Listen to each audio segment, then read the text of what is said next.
দুবলার চর সুন্দরবনের দক্ষিণ প্রান্তে অবস্থিত একটি বিখ্যাত দ্বীপ।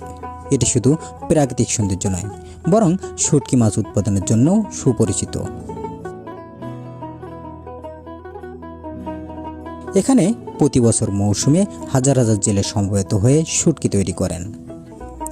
বঙ্গোপসাগরের মোহনায় ও সমুদ্রের অগভীর অংশে জেলেরা বিভিন্ন জাল ব্যবহার করে মাছ ধরেন, যেমন লোট্টা, চাঁদা, ছুরি, কয়টা ইত্যাদি।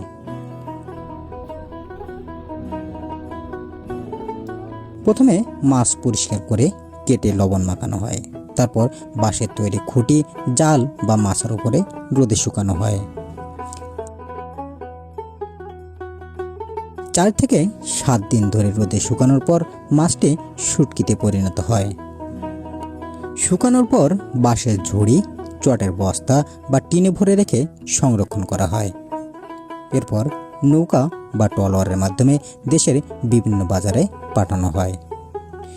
প্রতিটি মৌসুমে প্রায় 20 থেকে 30 হাজার জেলে ও শ্রমিক এখানে কাজ করেন। অনেক সময় জেলেদের পরিবার সহ মৌসুমী বসতি গড়ে ওঠে।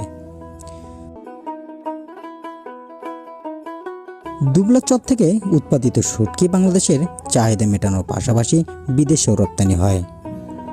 এখানকার শুটকি মানসম্মত ও সুস্বাদু হওয়ায় বাজারের চাহিদা খুব বেশি।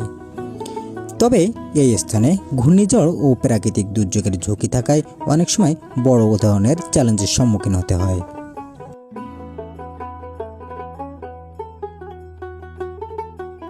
দুবলার চর সুন্দরবনের প্রাকৃতিক সম্পদ নির্ভর একটি মৌসুমী শিল্পাঞ্চল। এখানকার শুটকি শুধু বাংলাদেশের অর্থনীতিতে অবদান রাখে না, বরং হাজার হাজার জেলের জীবিকারও প্রধান উৎস।